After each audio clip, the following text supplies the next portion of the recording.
Dr. Fauci, if I could just ask you to reflect on the early days of this pandemic and the mixed messages that were coming out of, this White House, and how that affected people's trust, and how you're going to take that message forward in future pandemics, and the importance of trust, and how you would advise Dr. Jha and his colleagues to emphasize that in future pandemics.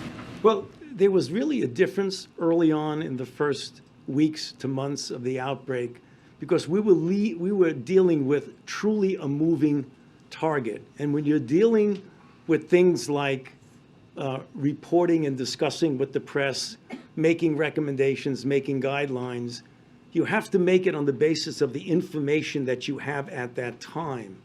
But what's happening is that we were not dealing with a static situation. We were dealing with a dynamic situation. First, we thought it was just animal to human, didn't spread well from human to human. Then we found that it spread very well. And then we found out that it spread enormously well. Then we found out that it was aerosolized. Then we found out that 50 to 60% of the people who transmit it don't have any symptoms at all. So the recommendations that were based on what you knew in January, when you get to March, April, and May, they will change. Understandably, that leads to a question on the part of the public is why do they keep changing things? A simple comparison and analogy, in January, 2 + 2 = 4. In April, May, August, September, 2 + 2 still equals 4. When you're dealing with an evolving outbreak where the information you get changes from week to week and month to month, we've got to probably do a better job of, when we talk to the public, explain that this is a dynamic situation that could change. I've said that from this podium multiple times when we were talking about, for example, do we need to do anything different now when we had 15 cases? I said, but, however, semicolon, this could change. The only thing people heard when they throw it back at you, well, you said we don't have to worry about anything. So you just got to make sure you always underscore the dynamic nature of what you're dealing with.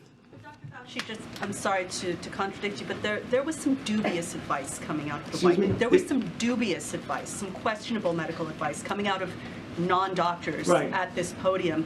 How do you think that affected the progress of this pandemic? Well, you remember, if you were around, that at this podium I contradicted those, which set off a whole series of things in my life.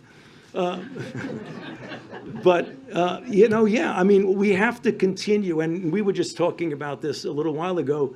The way you counter misinformation and disinformation is that to do whatever you can, as often as you can, to provide correct information.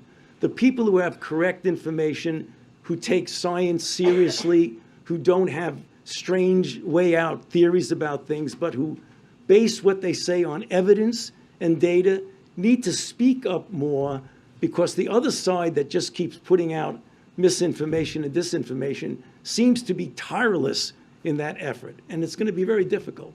I just want to pick up the point that Dr. Fauci was making about misinformation.